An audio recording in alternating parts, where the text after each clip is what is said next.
She sat at a table full of people who had already decided who she was, and she let them believe it.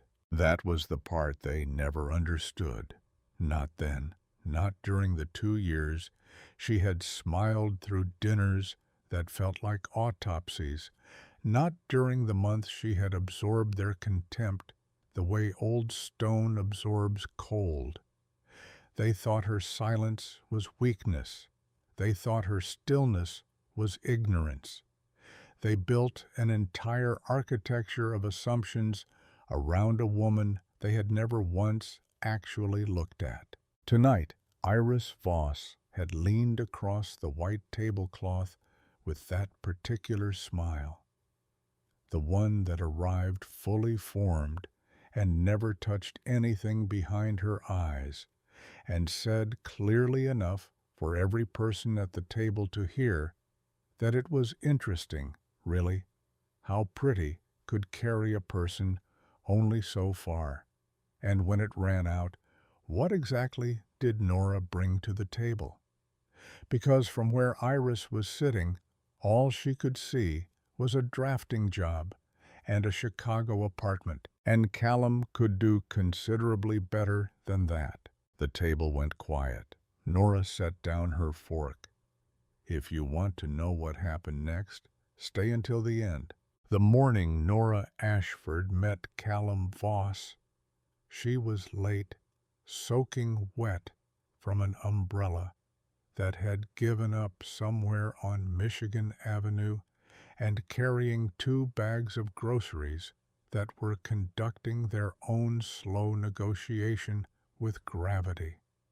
She did not know his name yet. She did not know what he was. She knew only that when the paper bag finally lost its argument and sent a dozen oranges rolling across the rain-slicked sidewalk on West Huron Street, the man standing outside the black SUV did not laugh. He crouched down in an expensive suit and started collecting them. No hesitation. No performance of reluctant helpfulness. He just dropped to one knee on a wet Chicago sidewalk and picked up her oranges like it was the most natural thing in the world. That was the first thing she noticed about Callum Voss. He did not hesitate. "You have a hole in the bottom," he said, handing the bag back.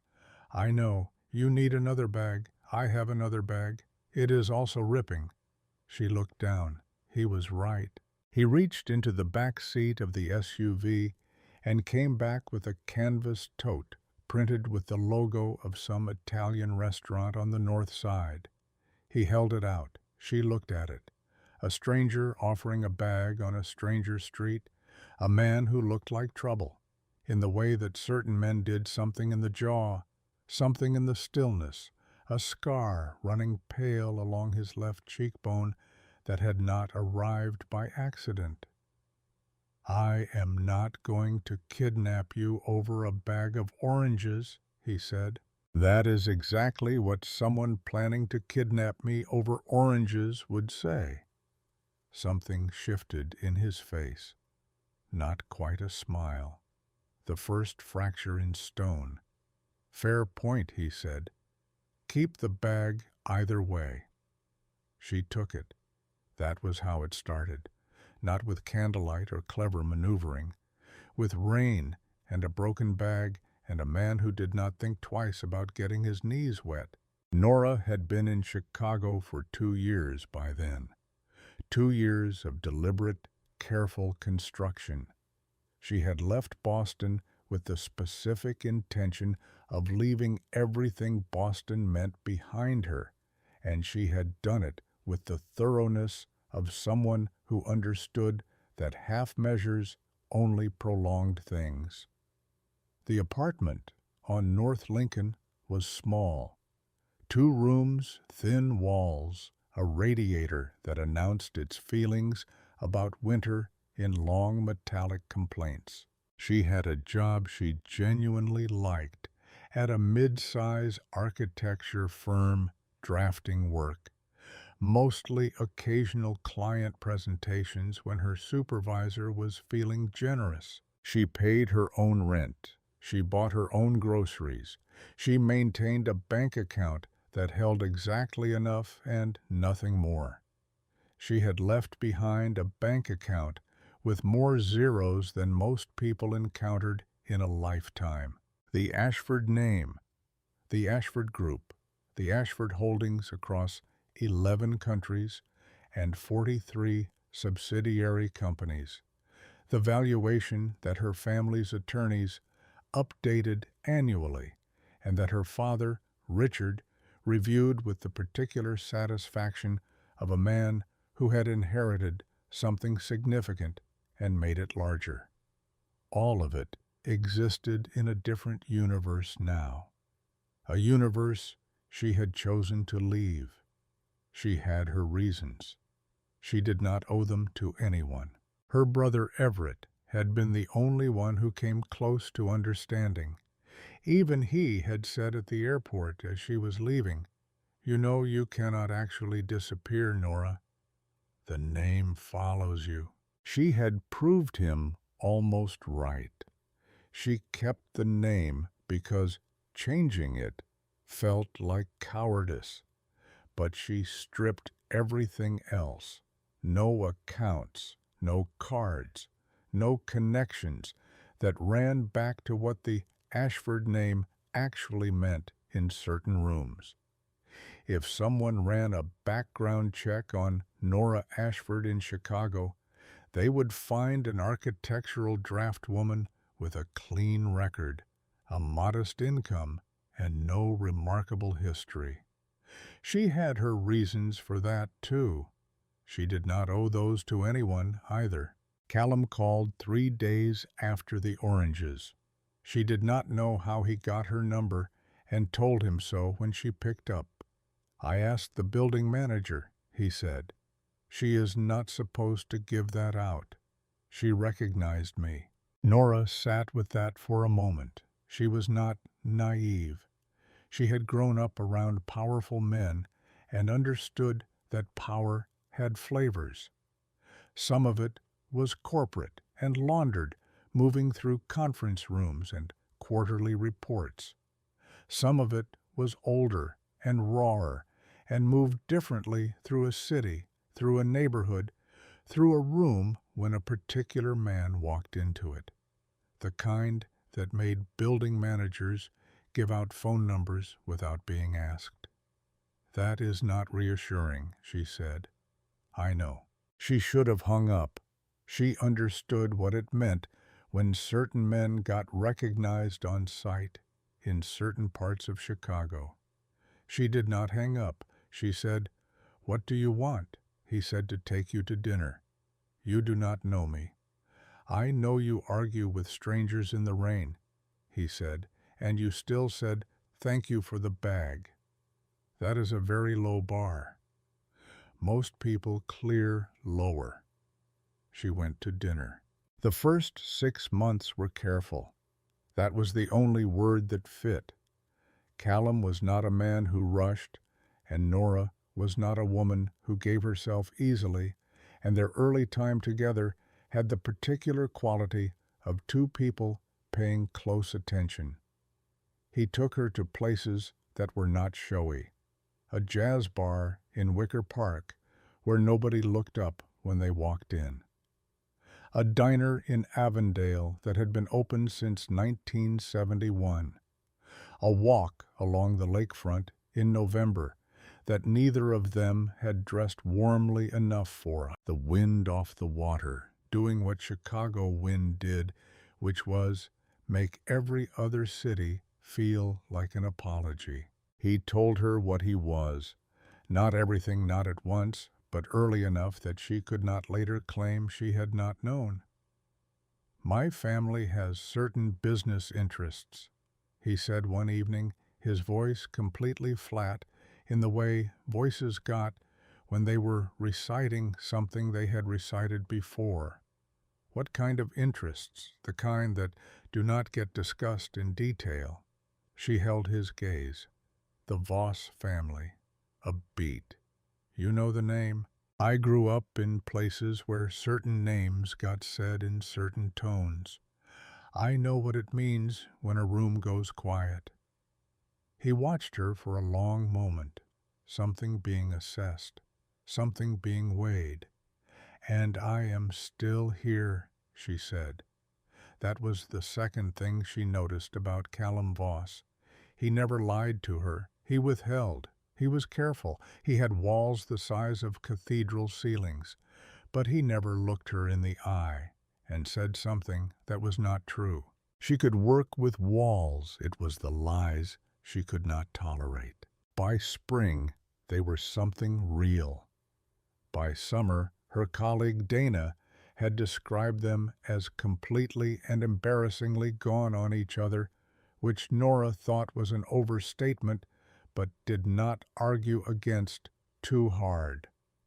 He was difficult. She was honest with herself about that.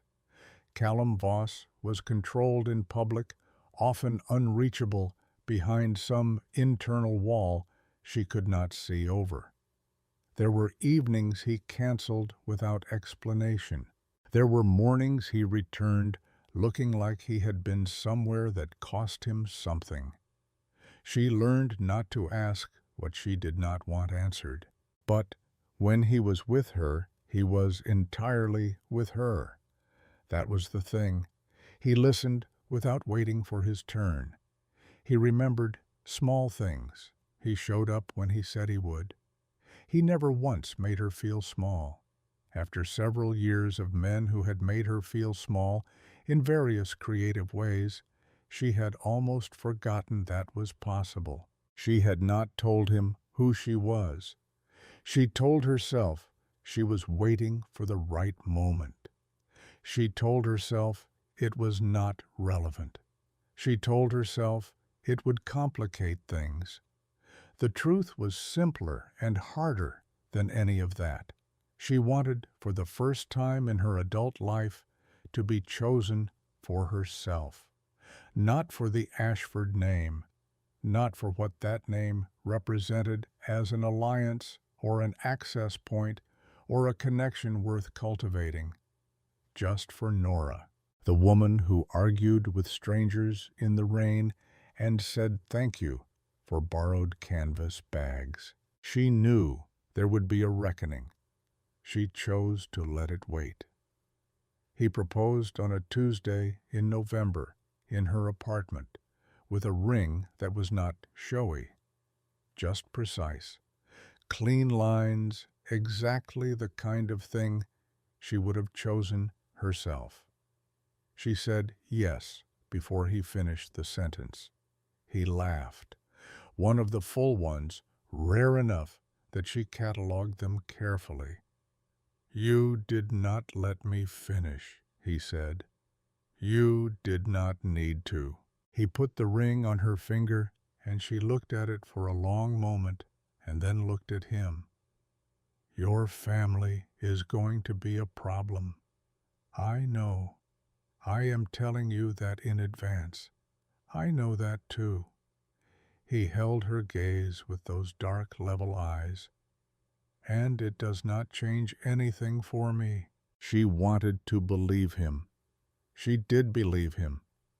She also knew with the particular knowledge of someone who had grown up inside powerful families and understood exactly how they worked, that loving her was one thing and withstanding his family's sustained opposition was something else. Love was a feeling. Family was an institution. Institutions had inertia. She was right. The first dinner at the Voss estate in Lake Forest arrived with the specific weight of something Nora had been steeling herself for without fully acknowledging she was steeling herself. She sat in the passenger seat of Callum's car and watched the iron gates open in the headlights and felt something tighten in her chest that she recognized immediately. Not fear, recognition. The house was everything she had expected. Sprawling and formal, decorated with the particular brand of wealth that wanted you to feel it before you stepped through the door. Italian marble in the entry, family portraits going back 3 generations along the main hallway, staff moving through the rooms with the practiced invisibility of professional household workers who understood that invisibility was part of the job. She had grown up in a version of this. She recognized every element of it. Margaret Voss was waiting in the sitting room. She was in her mid-60s, still striking, dressed with the careful deliberateness of a woman who understood that appearance was a weapon and had been sharpening hers for decades. She had Callum's dark coloring and none of his stillness.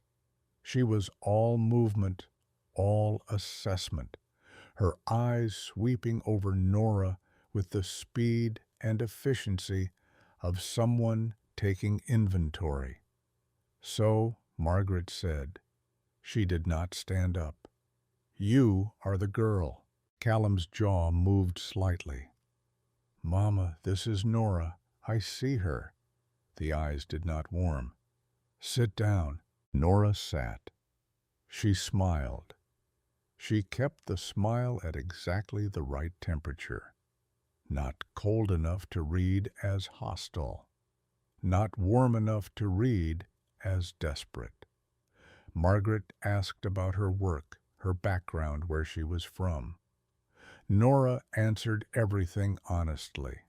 The drafting job, the apartment on North Lincoln, the fact that she had grown up on the East Coast without specifying what part or under what circumstances, honest within its limits, offering nothing that was not asked for. Margaret listened with the expression of someone slowly confirming a suspicion. Iris arrived halfway through the appetizers. Callum's younger sister was 31, beautiful in a way that required significant maintenance, and had apparently decided before she entered the room that Nora was not worth the adjustment of her expression. She sat down, looked across the table, and said, "I thought you said she worked in an office." "She does," Callum said. "You can tell," Iris said with a light smile that was as sharp as anything Nora had encountered. Nora picked up her fork and said nothing. Desmond Voss arrived after the main course. Callum's uncle was a wide man with silver hair and the particular settled certainty that came from decades of being the most dangerous presence in whatever room he chose to enter. He sat at the head of the table with the ease of a man occupying a position that had always been his, and he looked at Nora with an expression she recognized immediately. The expression of a man performing arithmetic, adding up what she might cost against what she might provide. "Luca tells me you are originally from out of town," Desmond said. "Callum," Nora said quietly, "is Callum." Desmond looked at her with something that might have been amusement if it had come from a different face. "Your family, what do they do?" "Various things." He held her gaze for a moment. Then he picked up his wine glass and returned to a conversation on his other side, as though Nora had been evaluated, filed, and found insufficient, as though she had already been placed in the folder marked "not a problem worth solving." She got through dinner. She drove home with Callum, her hand in his, saying very little. That night alone, she sat on the edge of her bed and pressed both palms flat against her thighs and breathed. She had survived dinners with senators and cocktail parties with old money that predated the Republic itself. She had sat across from men who moved governments and women who collected corporations the way other people collected opinions. She had never felt smaller than she did in that room tonight. And she had not even done anything wrong. The following months brought more dinners, more events, the slow accumulation of small cruelties that Margaret deployed with the consistency of someone who believed she was performing a necessary service. Iris operated surgically, quick, bright, precise. She complimented Nora's clothes in ways that made the compliments feel like autopsies. She referenced events and places and names that Nora was presumably meant not to recognize, watching with barely concealed satisfaction when Nora stayed quiet. The irony was that Nora had been to most of those places. She knew most of those names. She could have unraveled Iris's entire social architecture in 4 sentences if she had chosen to. She did not choose to. She was playing a different game, one she had not yet fully articulated even to herself. Desmond was the most direct of all of them, in the way that powerful men became direct when they believed they were beyond earshot. At a family gathering in the fall, Nora moved through the hallway outside the library and heard him speaking to someone she did not recognize.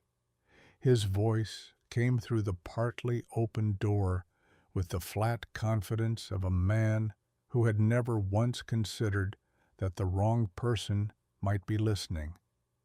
"She has nothing," Desmond said. "No family anyone can identify, no background anyone can verify, a job that pays nothing. She found an opening and she walked through it. That is all this is. And Callum is serious about her," the other voice said. "Callum is serious about everything. That is not the issue. The issue is that I have been trying for 2 years to get him to understand what this family needs from him, and instead he is out there collecting strays." There was a pause. "When it ends," Desmond continued, "and it will end, we will be the ones cleaning it up." Nora stood in the hallway with a glass of water in her hand and her pulse completely steady. She thought about walking into that room. She thought about the specific silence that would fall if she told him what the Ashford name actually controlled, what it would do to his arithmetic. She kept walking. Not yet. She needed to understand the full shape of what she was dealing with first. She needed to know exactly how deep it went before she decided what to do about it. She began that same week pulling documents she had not looked at in years. Corporate records, holding portfolios, ownership structures buried under layers of subsidiary entities. She organized everything into a single file. Then she put it away and waited. What she did not yet know standing in that hallway was that she was not merely the target of Desmond's contempt. She was a piece being moved on a board she had not been shown.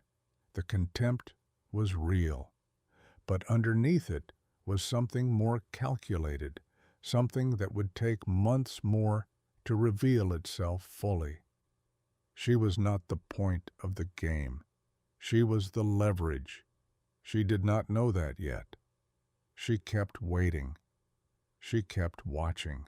The invitation arrived on actual stationery, which Nora found either charming or ominous, depending on which angle she held it. A handwritten note from Margaret, A family dinner at the estate. A chance for all of us to come together. I hope we can begin moving forward. Nora read it twice. She showed it to Callum. He read it with his face doing nothing at all. "What do you think?" he asked. She thought, this is a trap. She said, "I think we should go." He looked at her. Something in his expression she could not fully read, which was rare. After 2 years, she could read most of his expressions. Something careful there, watchful. "You sure?" he said. "Yes." She went to her desk. She opened the folder. She added 3 documents her family's attorneys had sent at her request the previous month. She reviewed the complete package, once closed it, and placed it in her bag. She was sure. She just was not sure they understood what sure looked like when it belonged to her. The evening arrived with the kind of spring weather Chicago delivered as an afterthought. Gray and damp, the lake pressing its presence into everything. She dressed carefully, not overdressed, not underdressed, exactly right. She put on the ring that had been her grandmother's, a piece she never wore to Voss events because it was too specific, too distinctive, the kind of thing that prompted questions she had not been ready to answer. Tonight she was ready. Callum noticed the ring when she came downstairs. He looked at her face. He said nothing. They drove to Lake Forest in silence, the folder in her bag on her lap. Whatever was waiting behind those gates, she was ready for it. She had always been ready for it. She had simply been deciding whether they deserved to know that. The gates opened the way they always did. Slow, deliberate, the iron parting, like something that had been waiting for this specific evening. Nora watched them through the windshield and felt the folder against her leg through the leather of her bag and said nothing. 3 cars were already in the drive. Iris's white Mercedes, Desmond's town car, a third vehicle she did not recognize, a dark sedan with clean plates, someone new. She noticed Callum notice it too, the slight stillness that moved through him when something did not match his expectations. "Who else is coming?" she asked. "Family dinner," he said, which was not an answer. Callum. He parked, turned off the engine, sat with his hands in his lap looking at the lit-up house. Desmond mentioned Roland Mercer might come by. Roland Mercer. She ran the name against what she knew.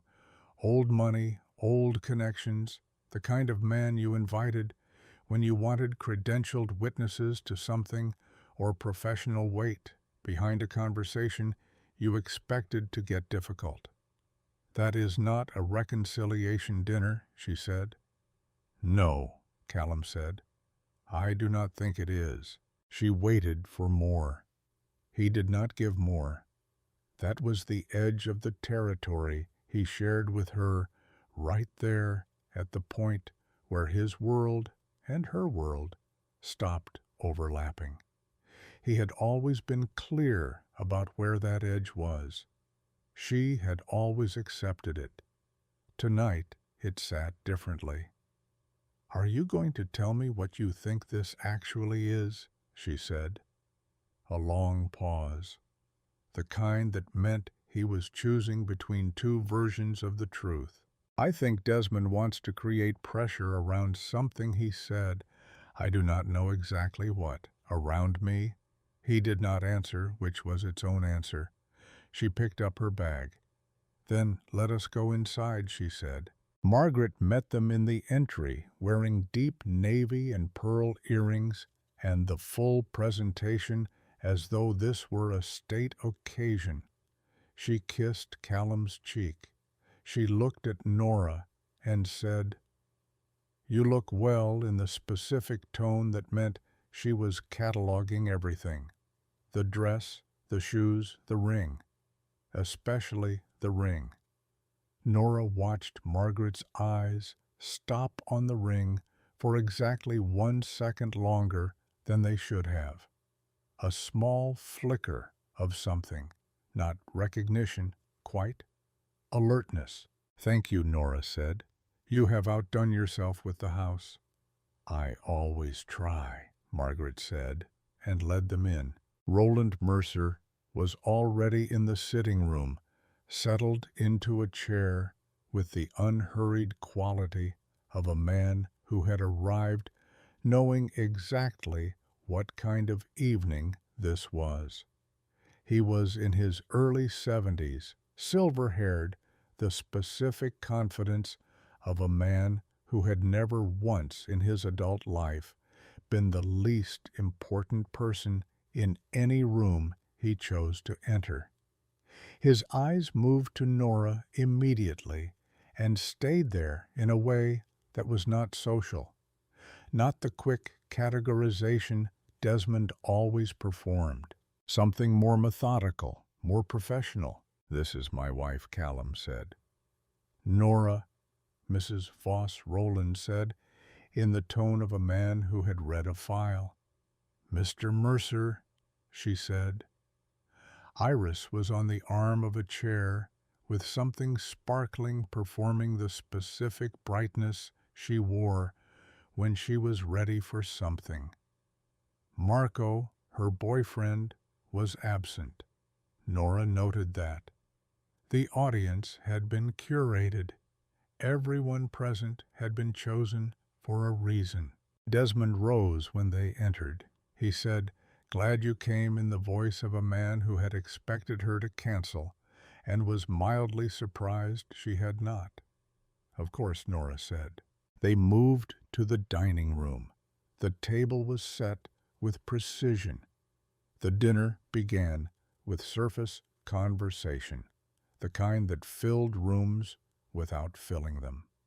Roland asked Nora questions that were framed as curiosity and structured as something else entirely.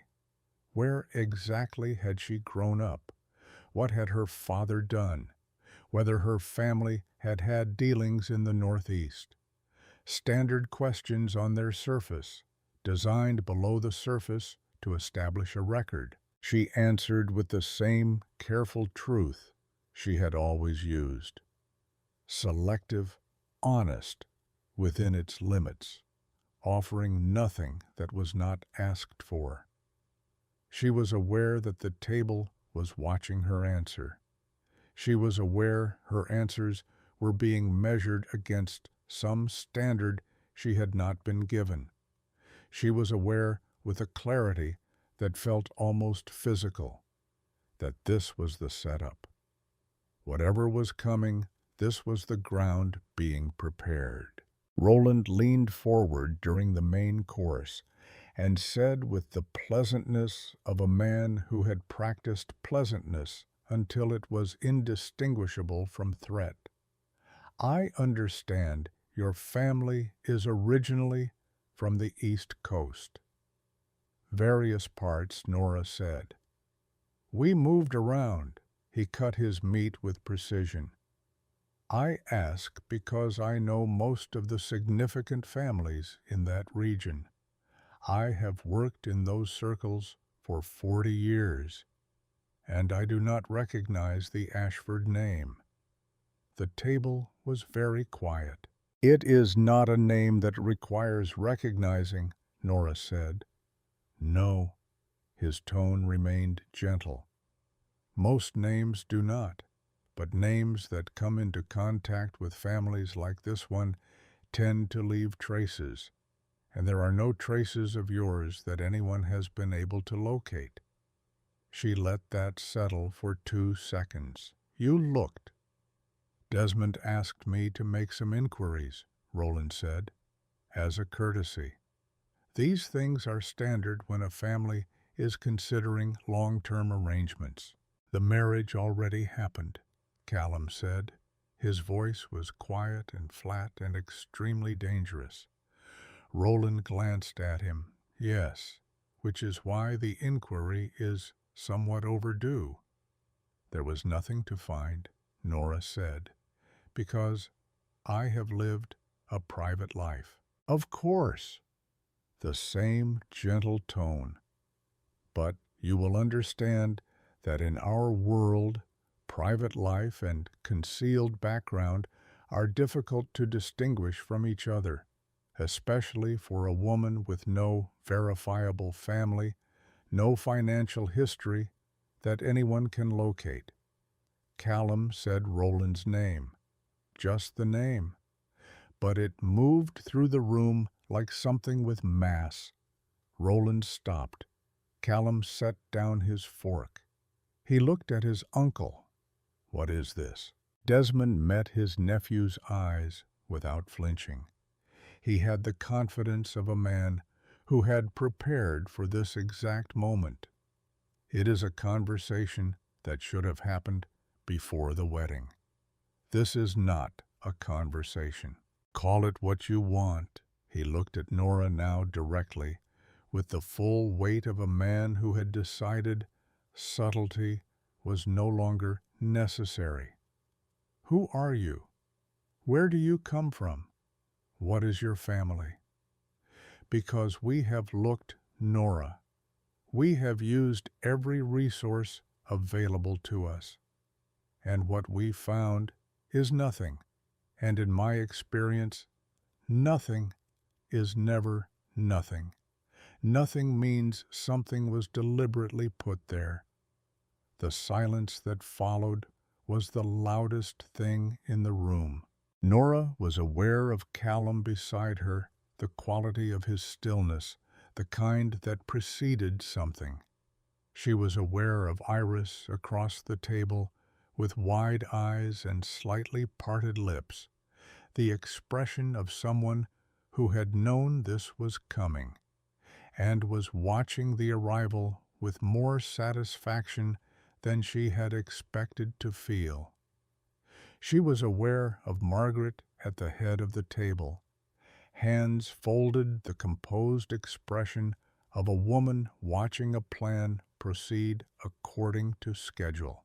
She was aware of her bag on the floor beneath her chair, and she was aware that this was the moment, not the one she had planned. She had planned something different, something chosen on her own terms, in a setting she controlled at a time of her selection. This was the moment that had been constructed for her without her input by people who believed they had her cornered. She looked at Callum's face, and in it she saw something she had never seen before. Not the controlled fury she knew from other moments when his family pushed too far. Not the steady loyalty he wore when he stood beside her. Something rarer, something that looked for just a fraction of a second like uncertainty. That was what they had done. That was the actual target, not her, him. They had built enough of a case, enough ambient doubt, that even Callum, who knew her, was sitting with a fraction of something he had never sat with before. They were going to use this moment against him forever. Feed that fraction until it became something else, unless she did something about it right now. She reached down and picked up her bag. Callum started to say her name. "Give me a moment," she said. She set the bag on the table. She opened it.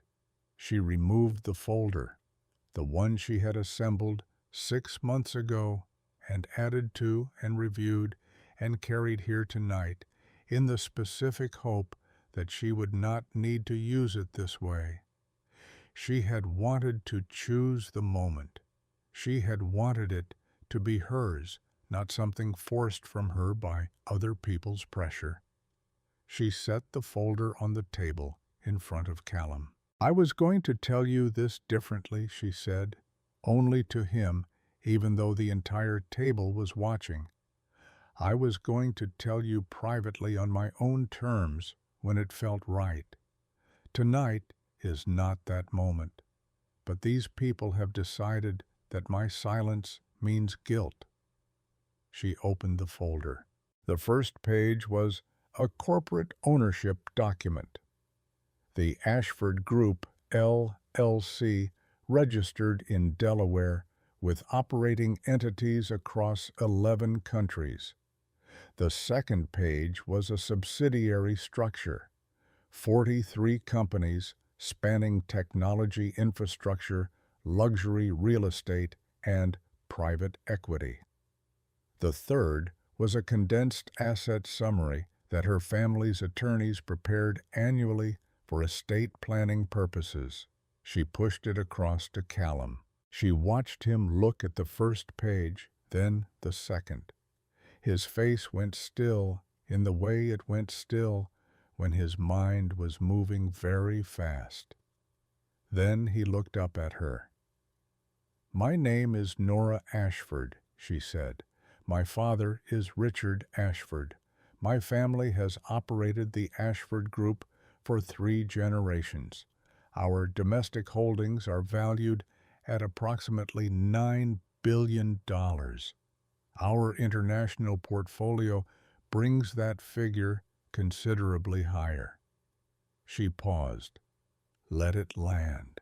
Some of the commercial properties your family operates, Desmond, are on Ashford-titled land. I can provide the specific addresses if you would like to compare." The room was completely still. Desmond had gone very still, the kind of stillness that happened when a body was receiving something the mind had not caught up to yet. Roland Mercer's fork was suspended between his plate and his mouth, forgotten there.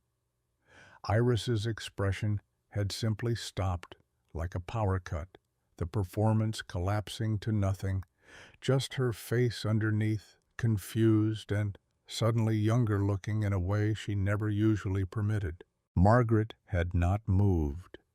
She was looking at Nora with an expression that was too many things at once. Shock, yes, but underneath it, something else. The particular expression of one calculating person encountering another and understanding too late that they had badly misjudged the situation. Callum was still looking at the folder. Nora watched him and felt something move through her chest that she could not name cleanly. Not triumph. Nothing that simple. Something more complicated. The particular ache of a truth that should have been offered sooner, delivered now because it had been forced rather than chosen. "Callum," she said quietly. He looked up. His face had settled back into stillness, but the quality of it was different.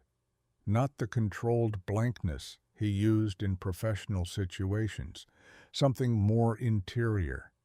He looked at her the way he looked at things he was genuinely trying to understand with his full attention, without the protective layer of assumption. "Why did you not tell me?" he said. His voice was very quiet, not angry, something more difficult than angry. "Because I wanted you to choose me without knowing," she said. "I wanted to know what I was worth to you when you thought I had nothing." He looked at her for a long time. Around them the table remained in its paralysis. Desmond still processing. Roland still frozen somewhere between courses. Iris somewhere between expressions. Margaret watching her son's face with something that finally looked like something other than calculation. Callum set the folder down. He stood up. "We are leaving," he said. He looked at his uncle. A flat, final look that ended whatever Desmond had been about to say. Then he looked at his mother. Then, around the table, once a slow sweep that covered everyone and communicated everything without saying another word. He picked up the folder. He held out his hand to Nora. She took it. They walked out of the dining room, through the entry hall, out the front door, into the cold night air. Gravel under their feet, the lit house behind them. His car was where they had left it. He opened her door. She got in. He went around and got behind the wheel. He did not start the engine immediately. They sat in the dark with the folder on the back seat, and the lights of the house behind them, and the closed gate at the end of the drive. She waited. 9 billion, he said finally, closer to 12 with international. A silence. And you have been living in a 2-room apartment on North Lincoln for 2 years, yes? Another silence longer. He said her name the way he rarely said it, each syllable landing separately, like he was looking at each one. I need you to tell me right now. Was any of it real? She turned to look at him in the dark. All of it, she said. Every single piece. He looked at her for a long moment. She could see the work happening behind his eyes. 2 years being reassembled through a different lens. Every memory tested against this new information. Every moment examined for fractures. She let him do it. She did not rush it. She owed him that much. Finally, he reached forward and started the engine. The gate at the end of the drive began to open. Behind them, through the rear window, the front door of the estate was open. Desmond stood in it watching them go. His shape was dark against the light from inside, not moving, just watching.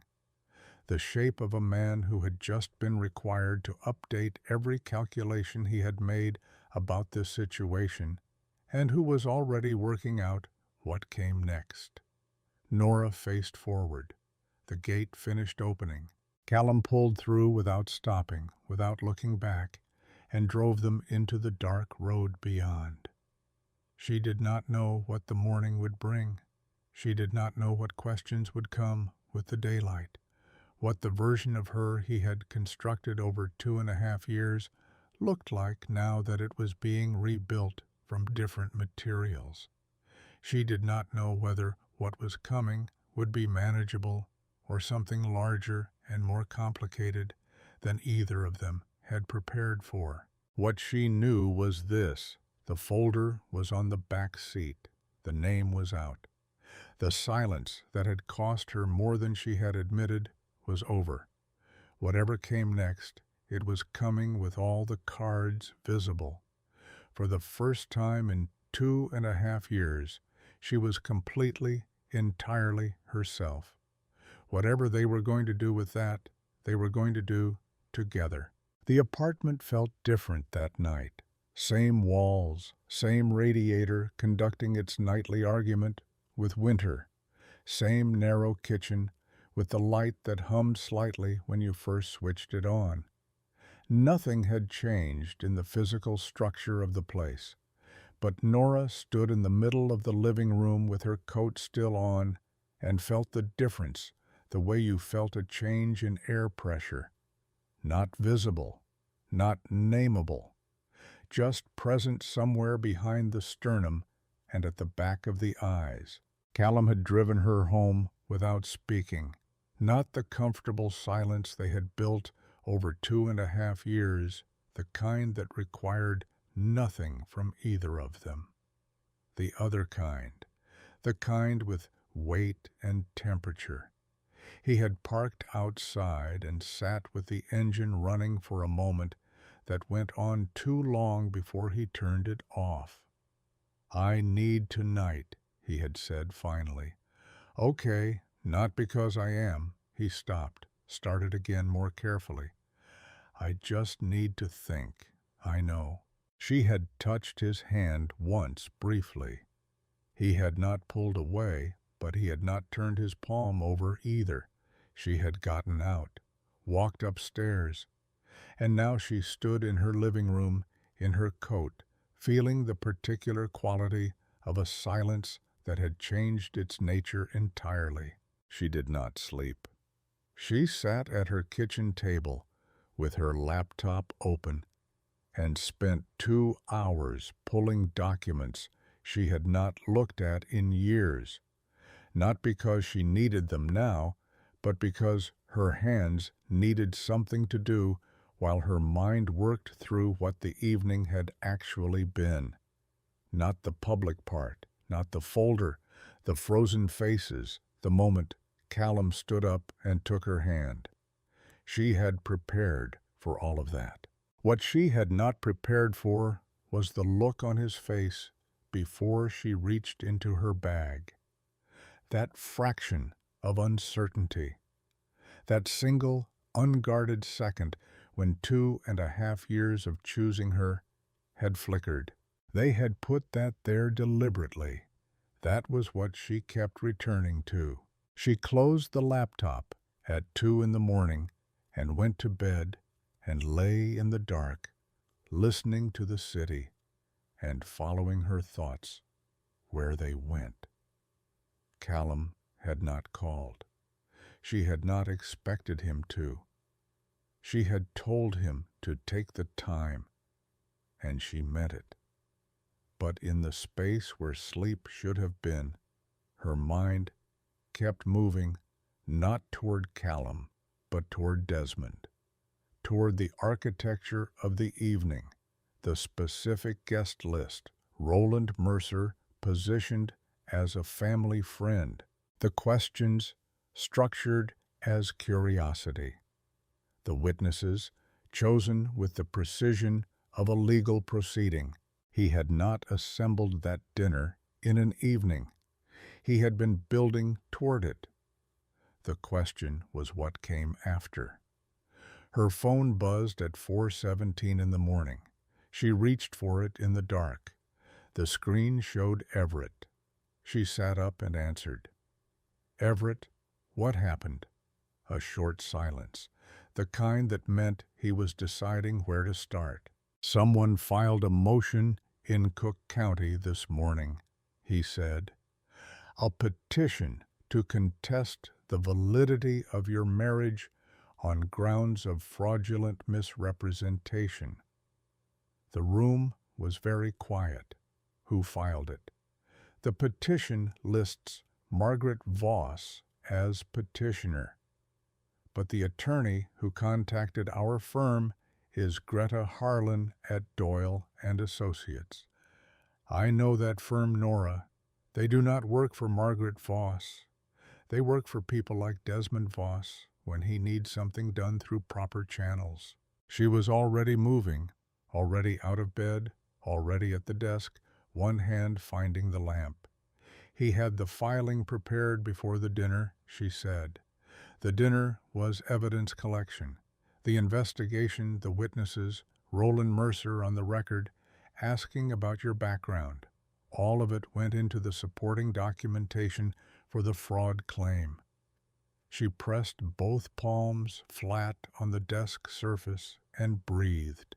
The argument is that you withheld material information about your identity and financial status. During the formation of the marriage, Everett continued, which constitutes misrepresentation under Illinois law. What is the exposure? Her brother was quiet for a moment in the way of a man who had already worked through the answer and did not love it. If it proceeds and they find a sympathetic judge, which in Cook County, with the right introductions, is not impossible, they could seek annulment. And if there is an annulment, the question of the prenuptial becomes complicated because it was signed under. There is no prenuptial. Dead silence. Nora, he offered. I told him we did not need one. She could feel her brother's expression through the phone, the particular configuration of his face when she had done something he understood completely but wished she had not. We were getting married, she said. I was not going to begin it with a legal document about what happened when it ended. Okay. His voice went careful, steady. So, if they succeed in getting the marriage invalidated and there is no prenuptial framework, any assets acquired jointly during the marriage period become subject to. They do not want the assets. The clarity arrived like cold water. They have assets. They do not need mine. She was very still. They want the marriage gone. They do not want Callum's attention divided. They do not want someone in that family who did not come through channels they control.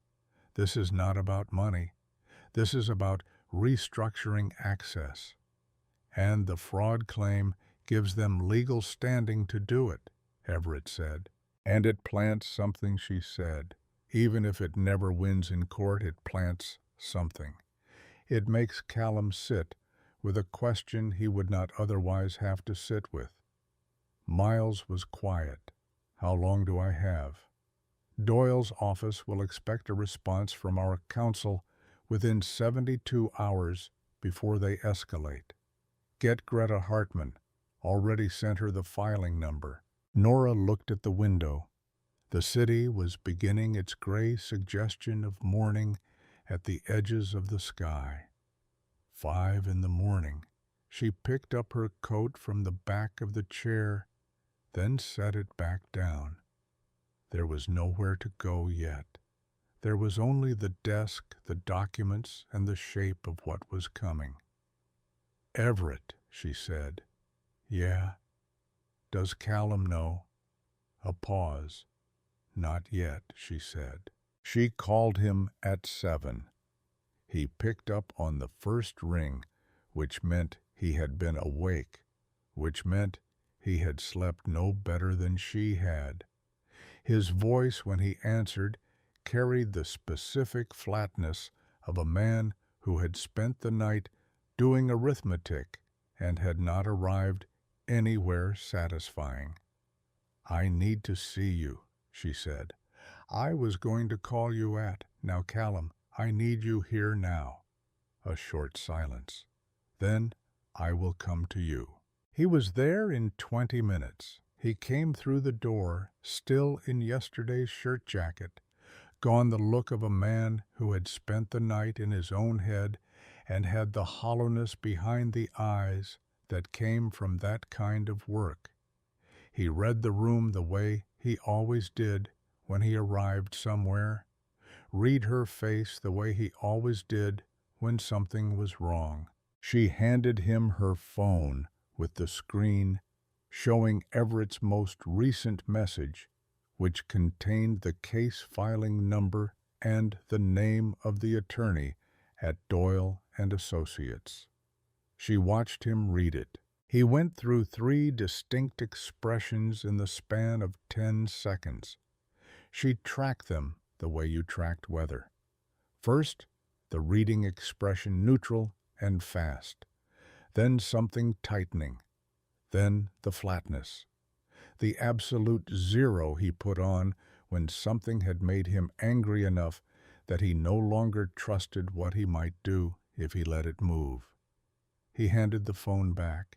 He walked to the window. He stood there with his back to her for a long moment. My mother's name, he said, not a question. The filing is in her name. The preparation is your uncle's. He said nothing. The dinner was evidence collection, she said. He kept her voice level. She needed him to hear the information clearly without her feelings wrapped around it. He knew you were hiding something because The investigation found gaps in my background. He did not know what the gaps were, so he built the dinner to force me to either confirm concealment through defensiveness or reveal it directly. Either way, he had what he needed for the filing. Callum turned around. His face was something she had not seen before. Not anger. She knew his anger. This was deeper. This was the expression of a man confronting the kind of betrayal that came from inside the architecture of everything he believed about himself, about his family, about where the lines were. He built a legal case against my marriage, Callum said. Using my mother's name, yes. He moved away from the window. He sat down on the couch with the weight of a man whose body had made a decision before his mind caught up. He leaned forward, elbows on his knees, and pressed both hands over his face and held them there. She waited. She sat across from him and waited. When he lowered his hands, his face looked different. Something more interior, the particular quality of a man recalculating from a starting point he had believed was fixed. "There is something else," she said. "Before you call anyone, there is something you need to hear from me first." He looked at her. "I am sorry," she said, "not for hiding who I was from your family. I would do that again. I do not regret understanding what they were before they knew what I was. But I am sorry I hid it from you. You deserve to know, not because it would have changed what we built, but because you were carrying my secrets without knowing you were carrying them." She held his gaze. "That was not fair to you." He looked at her for a long time. "I know why you did it," he said finally. "That does not make it." "I know why you did it," he said again, quieter, firmer. "And I am not." He stopped. "I need to sit with it, but I understand it." He looked at the ceiling for a moment, then back at her. "It does not change what I know about you, the 2 years, what I have seen. That is not something a document changes." She felt something loosen in her chest that she had not fully registered was tight. He stood up. The purpose was back in how he moved that particular quality. She recognized the quality of a man who had processed something and was ready to act. "I need to make 2 calls," he said. "My attorney first." She nodded. "Then Desmond." He said the name with a specific emptiness. He went outside the family's structure to build a legal case against a Voss, against my wife, using my mother's name, without. He stopped. Something moved through his jaw. She knew what came next before he said it. She had arrived at the same place at 4 in the morning and had been waiting for him to get there himself. She had to know, he said slowly. She does not move on something like this without understanding what she is signing. "Yes," Nora said. "Both of them." He stood in the middle of her living room and breathed through it. She could see the actual work of it, the effort of containing something large enough that containment required the whole body. Then his phone rang. He looked at the screen. His face went to 0 in a way that was different from the controlled blankness. This was the 0 of someone receiving information they had expected but hoped would not arrive. He turned the screen toward her, an unknown number. Below it, a text from Desmond's number sent in the same moment. "Answer this. You need to hear what was found." Nora looked at the screen, then at Callum. He answered it on speaker, and set the phone on the coffee table between them. A male voice, professional, the voice of someone reading from prepared notes rather than speaking from knowledge. Mr. Voss, I work with Roland Mercer's research group. Mr. Mercer asked me to communicate certain findings directly to you. Say what you have to say, Callum said. Yes. We completed a secondary investigation into Ashford Group Holdings, specifically the international portfolio. In the course of that investigation, we identified a connection between an Ashford Group European investment vehicle and a holding company registered in the Cayman Islands. A pause. That Cayman holding company is a silent partner in 3 Voss operational properties. It has been in that position for 7 years.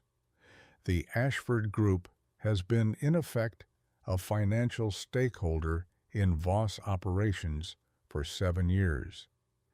The arrangement was structured through a subsidiary, 2 levels, removed from any visible Ashford entity, which means that when Ms. Ashford entered into a relationship with Callum Voss, the 2 families were already financially entangled, and that entanglement was not disclosed. The silence that fell over the room was physical. Nora's mind was moving very fast, not with guilt, with something colder. Backward calculation, the Cayman vehicle.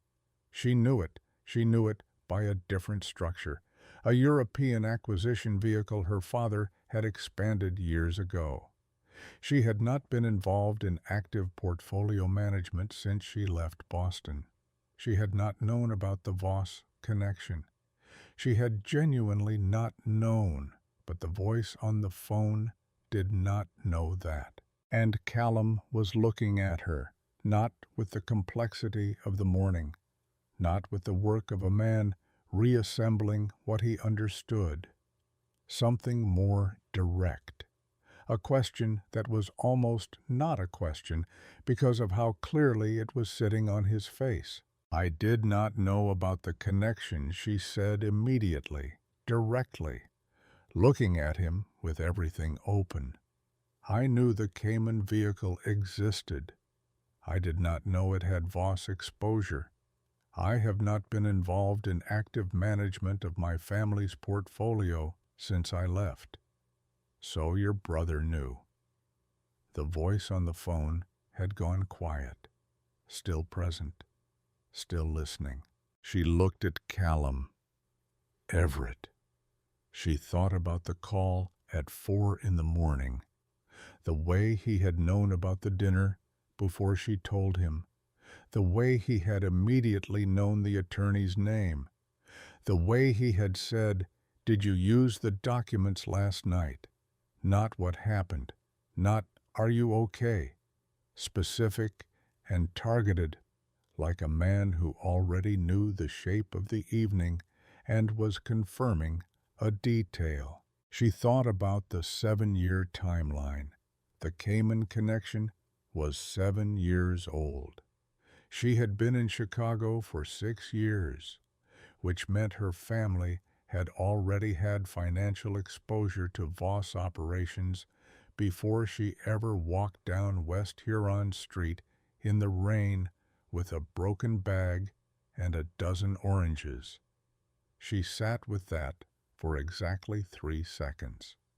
Then she picked up her phone and called her brother. He answered on the first ring.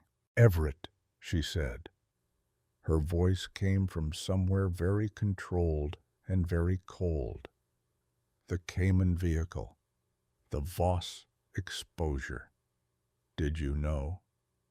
A silence that lasted 1 second too long. Nora, it was not. He stopped. Started again. It was not what you are thinking. Dad identified the investment opportunity years ago. It was a sound financial decision. and it had nothing to do with. Did you know when I moved to Chicago? Another silence. Did you know when I met Callum? His voice shifted. Careful now. We did not arrange anything. We saw an opportunity, and the returns on the restructured notes were Everett. Her voice had dropped very low, the way very quiet voices got when they were the last thing before something broke. Did our family have prior knowledge of my relationship with Callum Voss before it became something I told you about? The silence that followed was the longest one yet, and in that silence, Nora understood something that reorganized everything. The rain on West Huron, the man who did not hesitate, the relationship that had felt so specifically, so precisely, like the real thing she had always wanted. It reorganized all of it into a shape she had not been given a map for. The silence on the phone lasted 4 seconds. She counted them. She had nothing else to do with her body in that moment except count and breathe and keep her face from doing what it wanted to do. Then Everett said it was not arranged. That is not what I asked. Nora, listen. Yes or no? Another pause, shorter this time. The pause of a man who had run out of room. Dad identified the Voss portfolio exposure 2 years before you moved to Chicago. It was a legitimate investment. The returns were. Everett. Yes or no? Yes. The word came out flat and final. We knew. The room stopped. Callum was watching her face. She could feel it without looking at him. The quality of his attention, the absolute stillness of a man waiting for information that would determine the next sequence of everything. Did anyone in our family, she said, her voice barely getting through the sentence, intact, have contact with anyone in the Voss family before I met Callum? The silence this time was its own answer. There was a meeting, Everett said, in New York, 2 years before you moved to Chicago. Dad and Desmond Voss, about the investment structure, about the properties. A pause. Callum was at that meeting.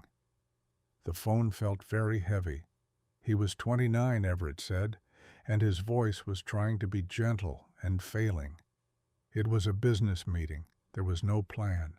No one arranged what happened between you two. That is not. But they knew who I was, she said. When I met him, your family already knew his name, and his family had been in a room with my father. I do not know what he knew specifically when he saw you on the street. I do not know. Everett, her voice was barely above a register. Did Callum Voss know who I was when he picked up my oranges? She lowered the phone, did not hang up, lowered it and set it face down on the coffee table next to Callum's phone, where the unknown voice from Mercer's research group was presumably still present, still listening. She looked at Callum. He had not moved. He was sitting forward on the couch with his elbows on his knees and his hands loosely clasped, and he was looking at her with an expression she had never seen on him and never wanted to see again. The expression of a man who knew what was coming and had not yet decided what to do about it. Tell me, she said. His jaw moved. He looked at the floor for 1 second, then back at her. I knew the Ashford name, he said, from the New York meeting. I knew your father. I knew the family controlled significant assets. He paused. I did not know you specifically. I did not know what you looked like. I did not know you had moved to Chicago. But when the building manager gave you my number, yes, something moved through his face. Not quite shame. Something more complicated than shame and more painful than either of them could hold on to for long. When she looked me up to get your number, he said, I saw the name. Nora stood up. The movement was automatic, her body making a decision before her mind completed the thought. She stood in the middle of her living room with the morning coming gray and cold through the window, and she felt something move through her chest that she could only describe as structural. The feeling of something fundamental giving way, not collapsing, shifting, the way ground shifted before you understood the full scale of what was underneath it. You knew, she said. I knew the name. You knew the name, and you called anyway. You took me to dinner, you let me believe. She stopped. Her voice was doing something she did not want it to do. She pressed her fingers briefly against her mouth and lowered her hand. I spent 18 months in that house, being treated like I had wandered in from somewhere beneath their consideration. I sat through every dinner and every comment, and every time your mother looked at me like I was something temporary. And I endured all of it because I believed you had chosen me without knowing. That was the thing I was holding on to. That was the only. She stopped again. Nora. He was on his feet. She took one step back, not from fear, from needing space to finish the thought without him in it. Do not come closer. Not right now. He stopped. She breathed in through her nose, slow, the way she had learned to breathe when things required her to remain functional above all else. Did you tell your family who I was? No. Immediate. Certain. Did you tell Desmond? No. Then, why? She looked at him. If you knew I had the resources to end that conversation at any dinner table, any evening, they chose to treat me like nothing. Why did you stay quiet? 2 years, Callum. Why? He held her gaze with something in his face that was completely unguarded in a way that Callum Voss almost never allowed himself to be, because it was not my secret to tell. His voice was low and raw in a way she had almost never heard from him. You had made a choice to live outside of what your name meant. I understood that. I respected it. He looked at her with everything open. And because I needed to know, too, I needed to know who you were without the name. The same thing you needed to know about me. The room was silent. Outside, somewhere below, a car moved through the street. The city doing what it always did, indifferent and constant.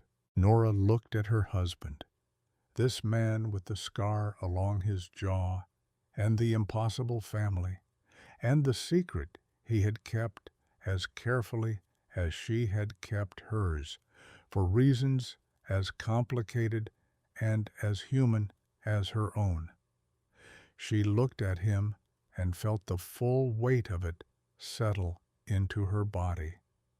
Not the clean weight of a single thing, the complicated human weight of two people who had done the same thing to each other for the same reason and arrived at the same place from opposite directions. She might have stayed with that longer, might have found her way through it in the quiet of the apartment, in the particular silence that had always worked between them when words were not enough. Her phone buzzed on the coffee table. She looked at it. A text from a number she did not recognize, containing a single image attachment. She opened it. It was a photograph of a legal document, not the marriage contestation. She already knew about that one. Something else. A separate filing stamped 40 minutes ago in a different court division. She read the header twice to make sure she was reading it correctly. An injunction application against Ashford Group Domestic Holdings, citing the Cayman vehicle's undisclosed involvement with a family currently under federal investigation for racketeering. She looked up. Callum. Her voice had changed. Something harder now. Something operating on pure function. Your family is under a federal investigation. His face went absolutely still. Since when? I do not know, but someone just used our Cayman connection to tie Ashford assets to it.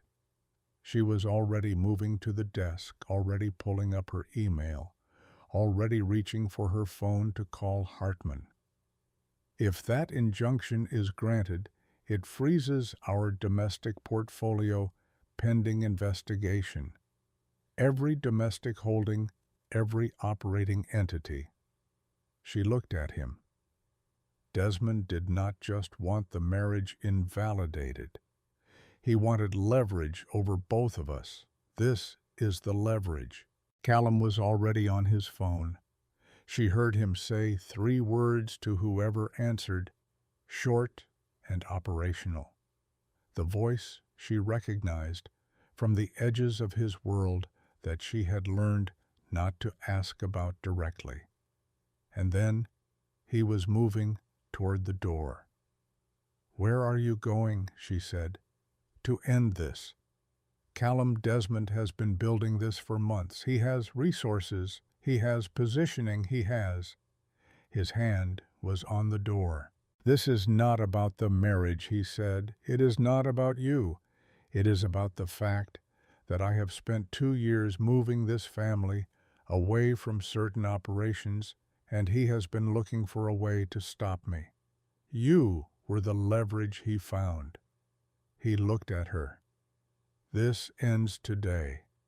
If you go to that house right now." "I am not going to the house.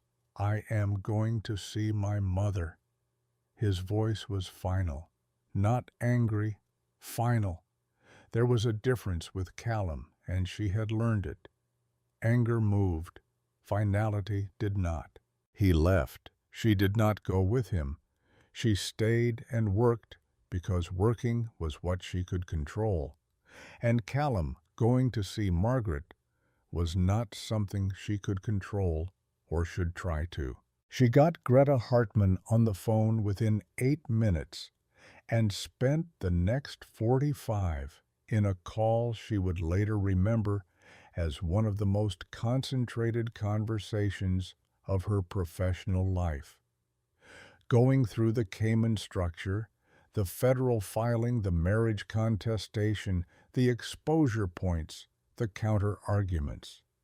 Hartman was exactly as she remembered her, direct, unimpressed by complications, energized rather than diminished by the kind of multi-front situation that would have sent most attorneys into a defensive posture. "The federal investigation is the priority," Hartman said.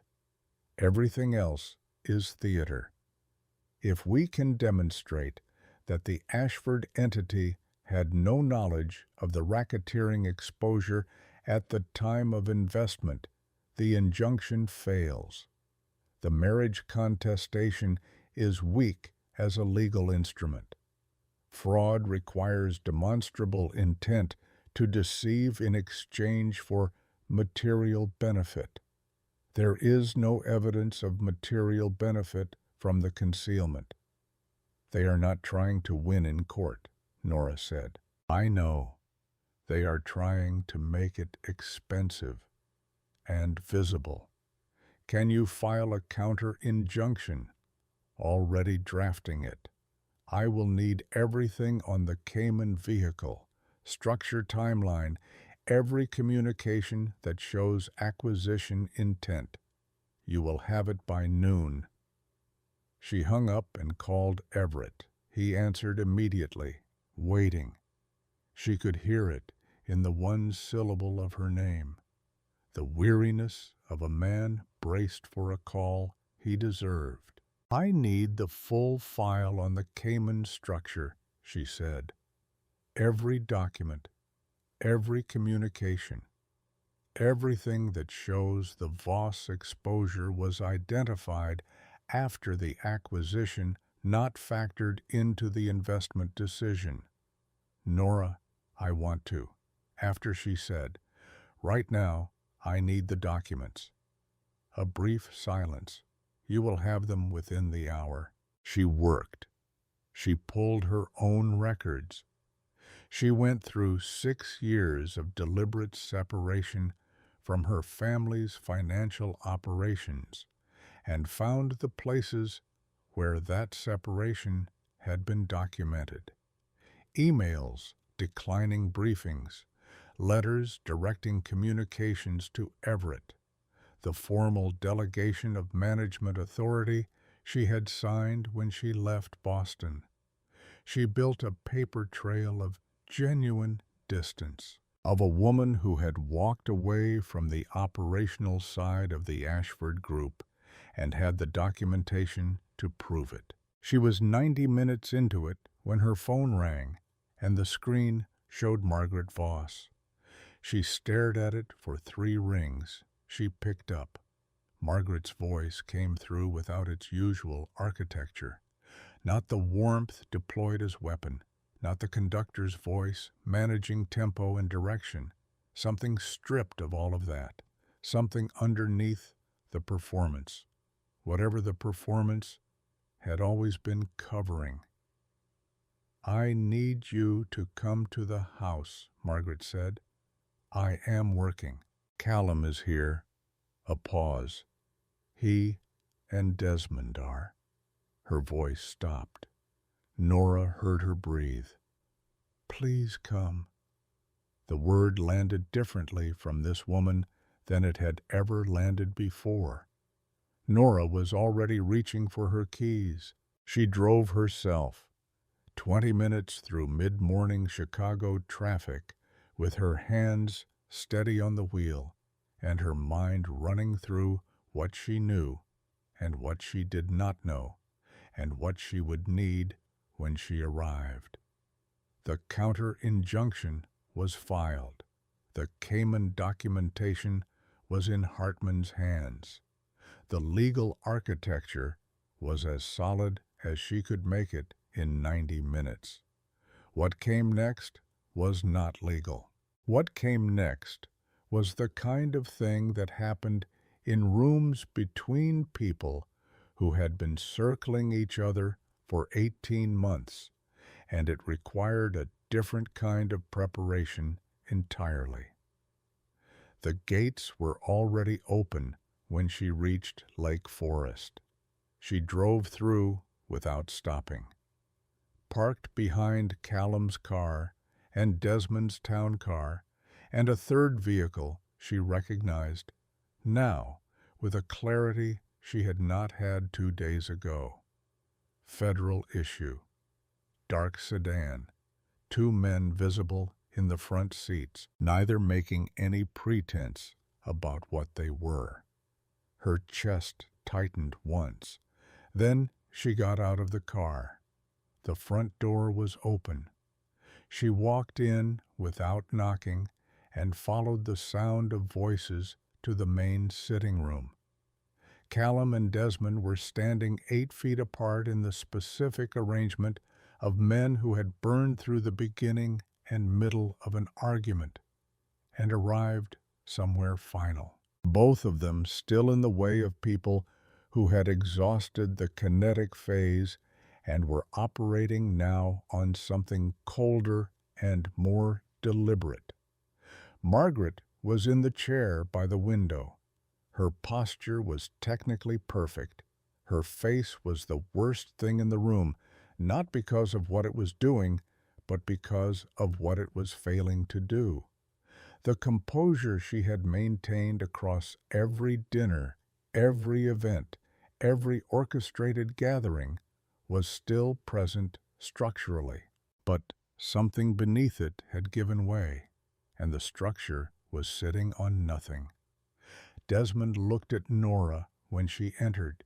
His eyes moved over her with the reassessing quality of a man updating a file in real time. Callum turned at the sound of her footsteps. When he saw her, his face did something small and fractional, a loosening just enough that she felt it in her chest. The rest of him remained wire-tight. "You should not have come," he said. "Margaret called me." He looked at his mother. Something passed between them that Nora did not try to read. "What is happening?" she said, to the room, to whoever was going to answer honestly. Desmond answered. "There is a federal matter," he said, with the specific cadence of a man performing calm over something that was not calm. "Certain operational arrangements that have been under scrutiny. This is not new. It has been managed." Nora looked at him directly. "You structured the Cayman exposure deliberately." She said it the way she said things when she was not asking, just stating. "You tied Ashford Holdings to Voss operations, not because the returns justified it. The returns on that vehicle have been marginal for 3 years. You did it because you needed a financial connection to a legitimate family to provide the investigation somewhere else to look." The room was very quiet. Raphael held her gaze. She held his. "And when I appeared in Callum's life," she continued, "you saw the connection made real. An Ashford inside the family was more useful than an Ashford on a document. It deepened the entanglement. It gave you standing."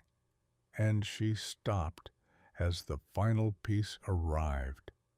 "It gave you a way to control Callum, because if his marriage depended on family approval, if my position in this family was always precarious, you could always pull that thread." Callum was very still across the room. "Except it did not work," she said, "because Callum chose me fully, and that meant you had lost the leverage you thought you had built. So you went the legal route and the federal route simultaneously. You put my family's assets in the line of fire to force a choice. Either I withdraw and take the Ashford exposure with me, or I stay, and the federal scrutiny of Voss operations attaches to Ashford Holdings and damages both families." Desmond looked at her for a long moment. "You are considerably smarter than I gave you credit for," he said. "I know." She did not say it with any heat, just as a fact. "That was your first mistake." "What was the second?" he said, not warmly, with the edge of a man who still believed he held something she did not. "Underestimating what I would do to protect my husband." She reached into her bag. She pulled out her phone screen, facing out a document visible on it. She held it so Desmond could see the header clearly. "My attorney filed a counter-injunction 40 minutes ago," she said. "It cites the deliberate structuring of the Cayman vehicle as evidence of conspiracy to obstruct a federal investigation. It names the parties who created that structure and the timeline of their decisions." She paused. "It also includes documentation of the Cook County marriage contestation as evidence of bad faith legal action designed to coerce a potential federal witness. Because the moment my name appeared in your Cayman filings, I became a potential witness in the federal matter, and filing a fraudulent marriage claim against a potential federal witness is its own category of problem entirely. Something happened in Desmond's face, small and almost imperceptible, a fractional shift, the first crack in the structure of a man who had spent 5 decades being the one who introduced cracks into other people's structures. The federal agents in your driveway were not there when I arrived. 2 days ago, Nora said. They are here now. They were not called for me. She looked at him steadily. Whatever arrangement you believed was still intact. Desmond, it is not. It ended when you put my family's name on your legal filings. You made us adversaries in a federal matter, and adversaries in a federal matter cooperate with investigators. That is simply what they do. The silence in the room was the loudest thing she had heard in a very long time. Callum moved. He crossed the room and came to stand beside her, not in front, not positioning himself as a barrier between her and anything. Beside her, level, shoulder to shoulder. She felt the warmth of him on her left side, and something in her chest that had been braced since 4 in the morning finally released its hold. Desmond looked at his nephew. Whatever he saw in Callum's face provided him the last piece of information he needed to understand the full shape of what had happened. His expression shifted once more, something settling into a kind of stillness that was different from his usual stillness, less controlled, more resigned. He looked at Nora one final time, the look of a man performing a recalculation he had not anticipated needing to perform. Then the 2 federal agents came through the sitting room door. They did not announce themselves with force. They did not need to. They were quiet, professional, carrying the specific neutrality of people who had performed this particular task many times before and understood that the task did not require drama. One of them addressed Desmond by name, asked him to come with them regarding certain financial arrangements and the documentation related to them.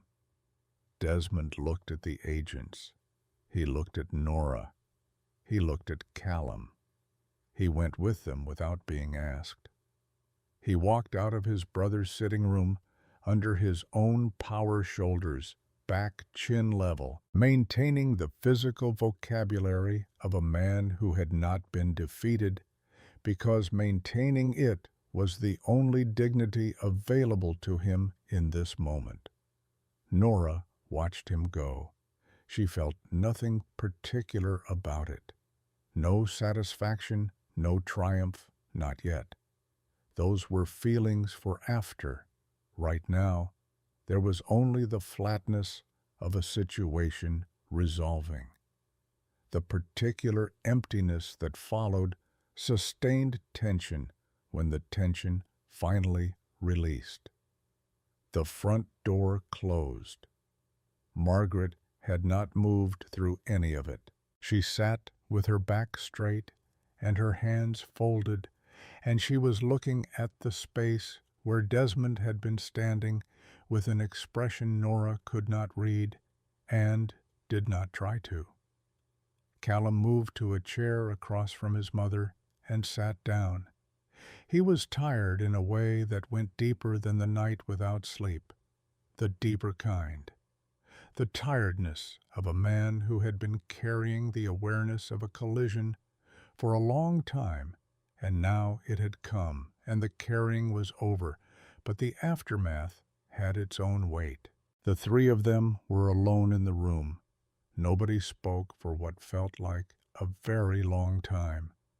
Then Margaret said, without looking away from the window, "I did not know about the federal investigation." Callum looked at her. "I knew about the legal filing." Her voice was even, not defensive. There was no energy left in it for defense. It was the voice of someone making a record of the truth, because the record was all that was left to make. The marriage contestation. Desmond told me it was necessary. He said she was concealing something that would damage the family. He said. She stopped. Her hands moved slightly in her lap, then stilled. He said a great many things, she said. I believed them because I wanted to believe them. Mama, let me finish. She looked at her son. Her eyes were dry. Whatever was moving through her was internal, unavailable to the surface. I believed them because I had already decided that she was wrong for you, Margaret said, before I knew anything about her, before she walked through that door the first time. I had already decided. She looked at Nora then, because she was not what I had imagined for you. She did not come from the world I understood. I told myself it was about protecting you, and protecting this family, and protecting what we carried. But that was not honest. It was simpler than that. She was not what I chose. And I am a woman who has spent her entire life believing that what she chooses matters. The window light was gray and flat behind her. The room was very still. Nora looked at Margaret Voss. This woman who had made 18 months of her life a sustained exercise in endurance, who had deployed every social instrument available to her with the precision of long practice, who had signed her name to a legal document designed to unmake Nora's marriage. She waited for the anger. She expected it. It did not come the way she expected. What arrived instead was something more tired and more complicated than anger. I know, Nora said. Margaret looked at her. I knew from the first dinner, Nora said. It was never about what I had done. It was about what I was. She held the older woman's gaze without softness and without heat. Both would have been performances, and she was done performing in this house. You had made your decision before you met me. Everything after that was evidence collection. Margaret's jaw moved. Something in her face worked through itself. Yes, she said. The single word of a woman not accustomed to concession, doing it anyway, in front of her son, in the wreckage of a plan that had broken in every direction at once. Callum looked at his mother with both things at once, the love and the accounting of what that love had cost him, neither one canceling the other out. He had always been a man who could hold two contradictory truths without needing to resolve them into something simpler. We need to talk about Desmond, he said. His voice was quiet and carried weight. About what he built and how long it has been in place. About the federal exposure. About what the family does now. I know, Margaret said. For 2 years I have been moving operations away from the arrangements he maintained. He knew, and this was his answer to it. He built a structure that tied the family's legal exposure to external assets, so that any attempt to reform the operation would damage someone else along with it. He looked at Nora. Your family's assets were the ones he chose because of you, because he believed that if the choice was between the family and my wife, he could predict which way I would move. What choice? Margaret said. Between you and Nora, Callum said simply. The window light shifted as something moved across the sky outside. The room breathed. There is no such choice, Nora said. Both of them looked at her. That is the framing he built. That is the trap inside the trap. Force a binary between two things that are not actually opposites. Make every decision appear to cost something. Then stand back and wait for the pressure to do the work. She looked at Callum. He counted on us not being able to see past the frame he constructed. He was wrong about that. Callum held her gaze. But the exposure is real, she continued. The Cayman connection is real. The federal investigation is real. My family's assets are genuinely entangled in it, not by our intent, but by the structure he built around us. Hartman will argue non-knowledge, and she will be right. But that process takes time and visibility that the Ashford Group does not want. She looked at Margaret, then back at Callum. We cooperate with the investigation where it is warranted. We restructure the Cayman vehicle to remove the Voss exposure. We create a documented record of the Ashford Group's distance from the operational aspects of whatever is under scrutiny. We do this together cleanly, and we create a paper trail that makes the cooperation itself the evidence. Margaret was watching her with an expression she had never worn in Nora's presence before. Not warmth, not the performance of warmth. Attention, genuine attention. The particular look of someone engaged in the serious business of revising an assessment they had held with great confidence for a long time. You would do that, Margaret said. You would use your family's resources to clean this. I am already involved, Nora said. He made sure of that. I can fight the involvement, or I can use it.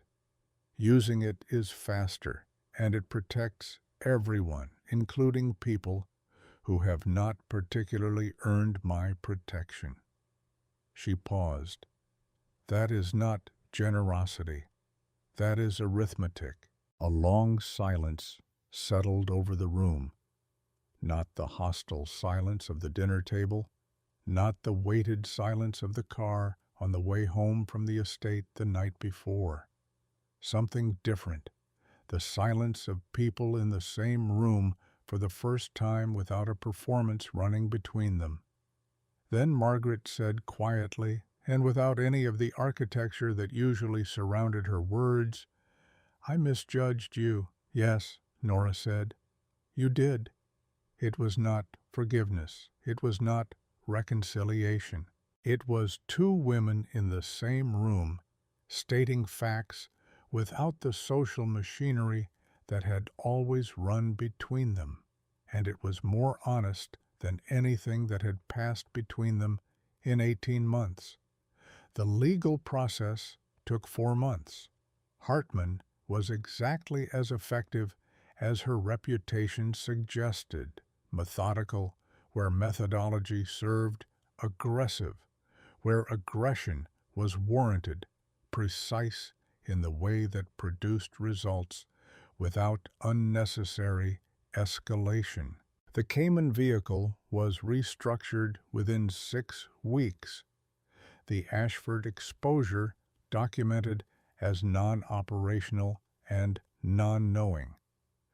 The federal investigators, once presented with the full record of how the entanglement had been constructed and by whom redirected their attention toward where it actually belonged.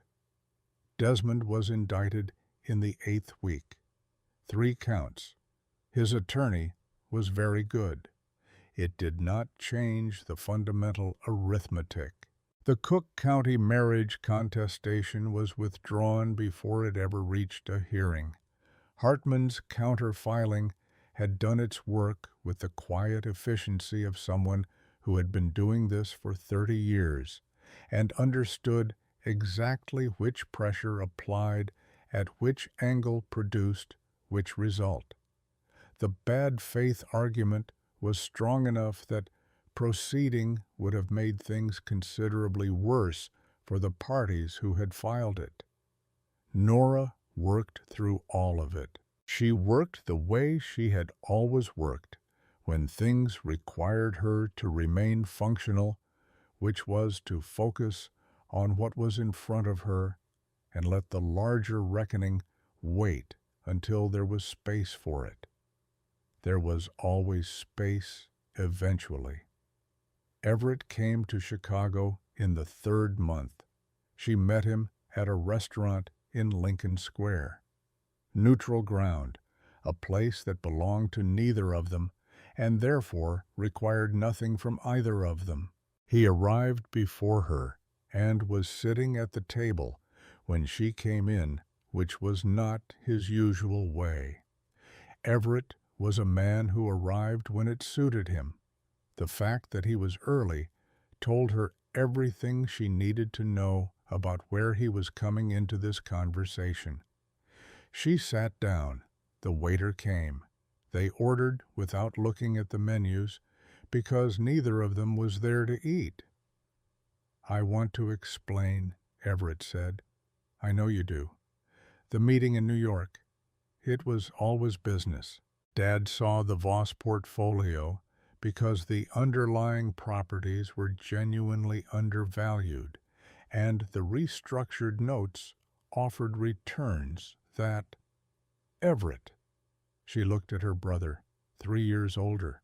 Same quality of attention that ran through the Ashford family like an inherited trait. Same bone structure, same way of going still when he was thinking hard. "I know it started as business," she said. "I know no one planned what happened between me and Callum." She paused. "What I want to know is why you did not tell me after you knew I was with him. You had at minimum a year where you knew about the Cayman exposure, and you knew I was in a relationship with someone connected to it, and you said nothing." Everett looked at the table, then at her. "Because you were happy," he said. "For the first time in years, you had built something real, and you were actually happy in it.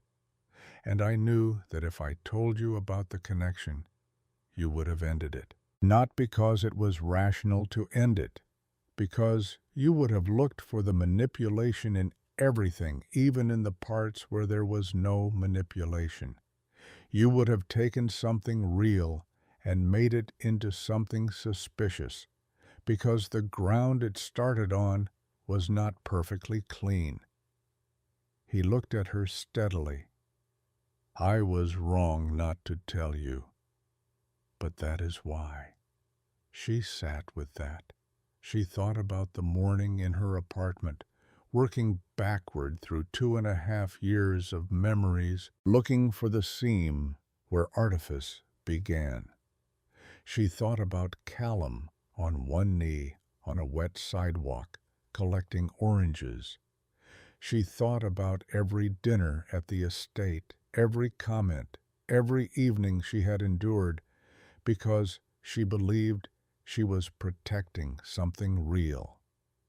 She thought about how it had felt when she understood that Callum had known her name, the specific quality of that feeling, the floor dropping.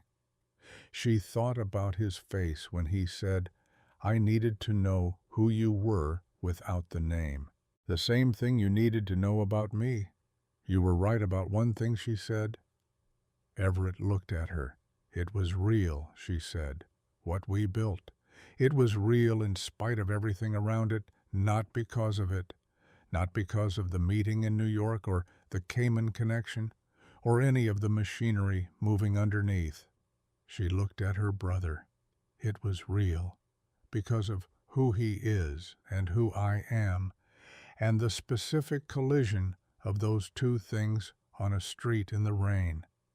None of the rest of it changes that. Everett was quiet for a moment. I am sorry, he said. I know. Are we? We are family, she said. That does not disappear because you made a bad call. She picked up her water glass. But you do not make decisions about my life on my behalf again. That ends today. He nodded once, the nod of a man accepting terms he had known were coming and believed he deserved. They stayed for nearly 2 hours. They talked about other things, their mother, an estate matter in Connecticut that needed attention, a restructuring in the European portfolio that had nothing to do with anything that had happened in the past 4 months. Normal conversation, family conversation, the kind that continued because families continued even carrying their damage, even working around the gaps.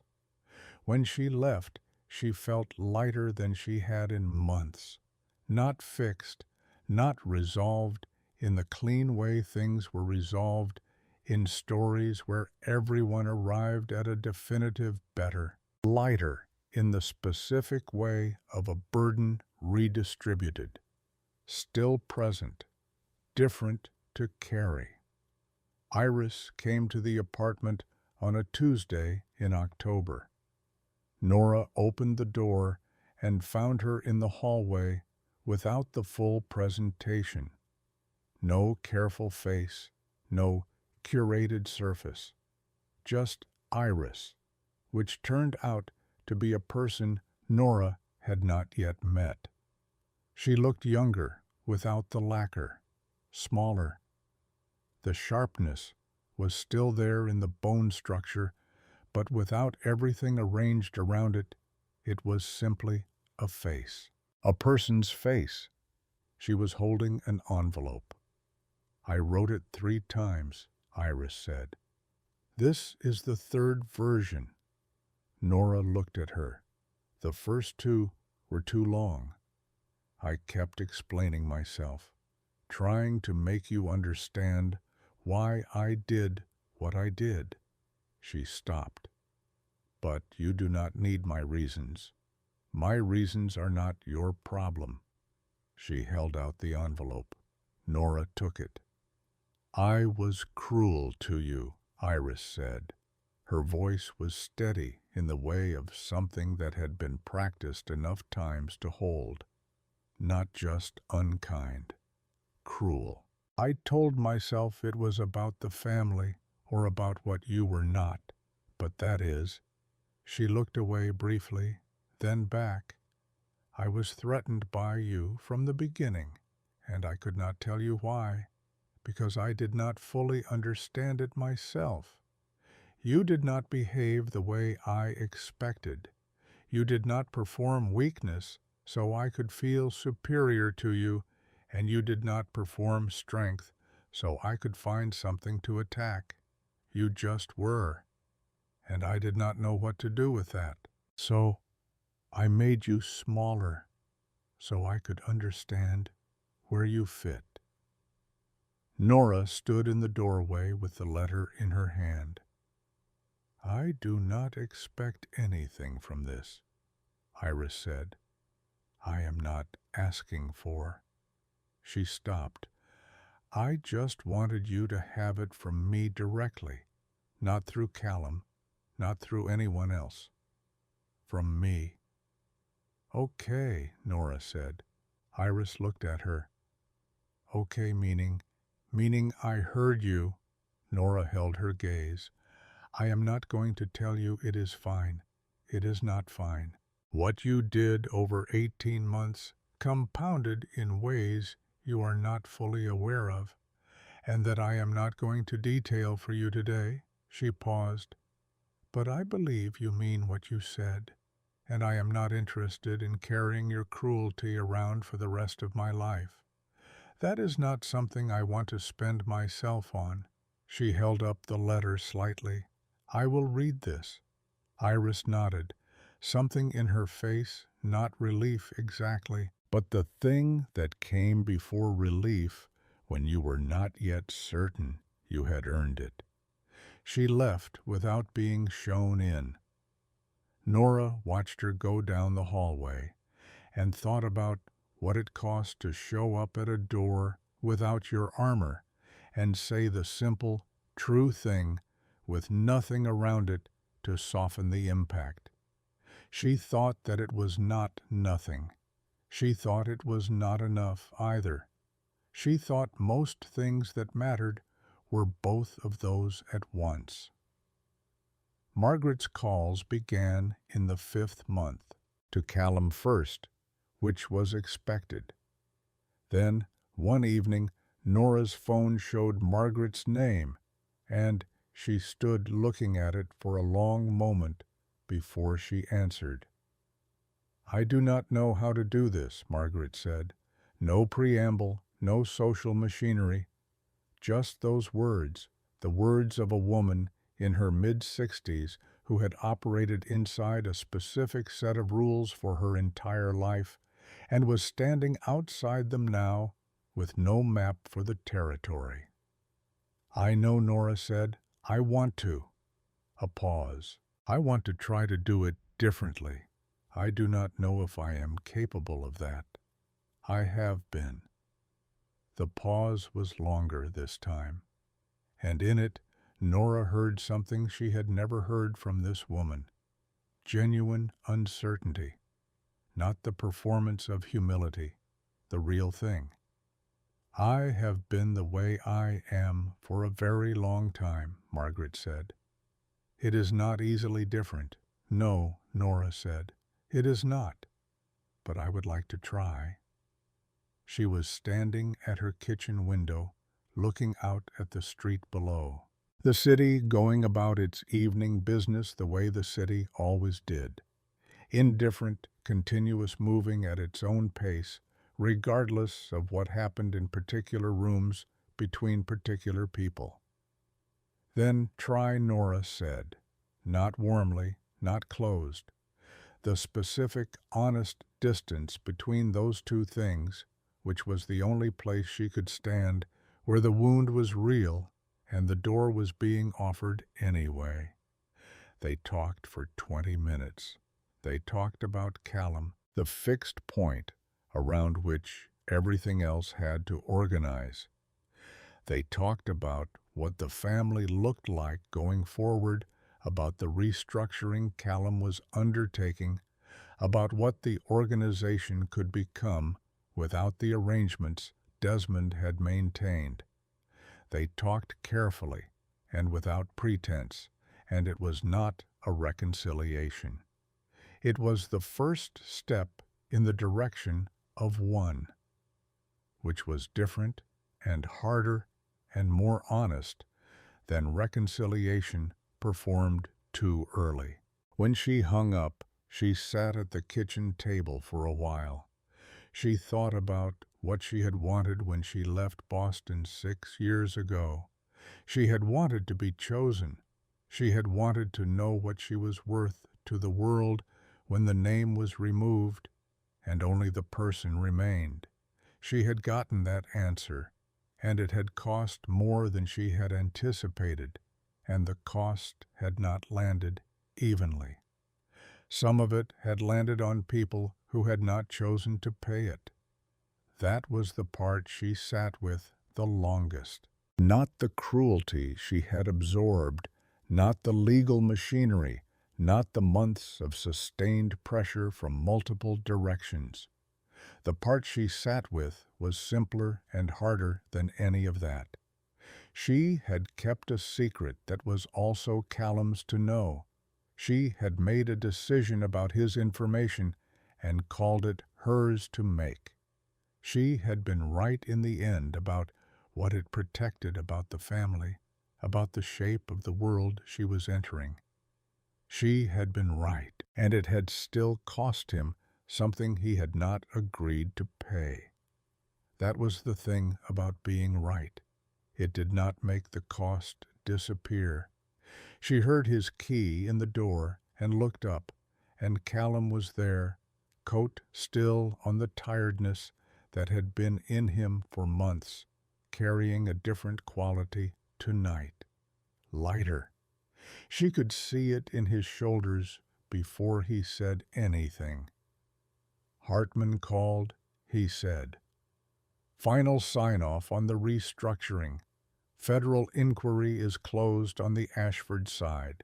He came into the kitchen and set his keys on the counter and looked at her across the space between them. It is done, he said. She breathed. The particular breath that came when something you had been bracing against for months finally stepped back. Not a gasp, just a long, slow release. The body doing its accounting. Okay, she said. He sat down across from her, not immediately reaching for her. They had spent the last months doing a quiet recalibration, finding their way back through the layers that the night of the folder and the morning of the phone calls had altered. It was not broken. It had never been broken. But honesty at that depth left marks, and they had been careful with each other's marks. He looked at her across the kitchen table. I want to ask you something, he said. Ask if you could go back.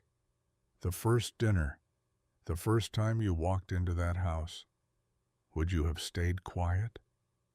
She thought about it. She gave it the weight it deserved. Yes, she said. I would have stayed quiet about who I was to your family. That was mine to keep, and I do not regret keeping it. She held his gaze. But about who I was to you, about the name, about the fact that you already knew it? No. I would have put that on the table before it got used against us. He nodded slowly. And if I had told you, he said, that first night in the car before you went upstairs, if I had said I knew your name from the meeting in New York, what would you have done? Honestly. Yes. She looked at him. This man she had chosen, and who had chosen her, who had kept her secret as carefully as she had kept his, for reasons as complicated and as human as her own. I do not know, she said. I might have walked away. She paused, and I would have been wrong. So maybe we both made the calls we needed to make to get here, he said. Maybe. She said it without flinching.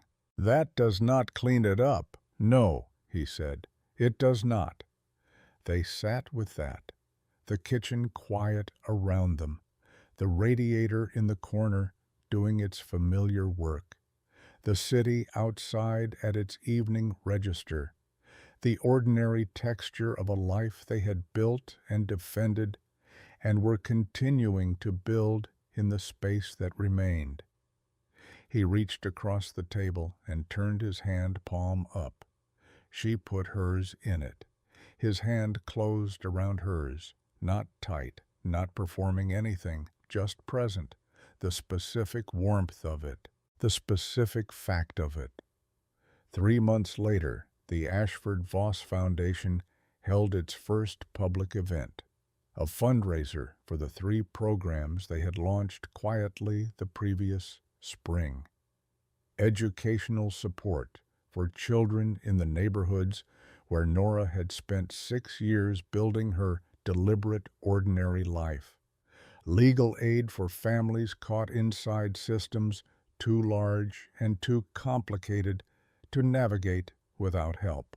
Vocational development for young people aging out of the foster system with nowhere particular to go. They had not attached their names to it publicly. That had been Nora's condition. Callum had agreed before she finished the sentence. The work was the point. The visibility was not. Margaret was there. She was there not as conductor of a social occasion, but as a woman in her mid-60s, at a fundraiser, standing in a room with people she had not arranged, wearing something quieter than her usual presentation. She had brought a check. She had not announced it.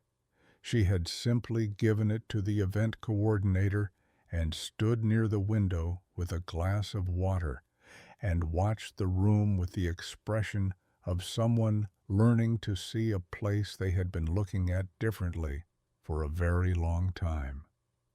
Nora found her there during a quiet moment between program presentations. They stood next to each other at the window for a while without speaking. The city below, going about its evening. Then Margaret said without preamble, without any of the instruments she usually deployed, "These are good programs." "Yes," Nora said. "You built them. We built them." Margaret looked at her. Nora looked back. Not warmly, not coldly, from the honest place between.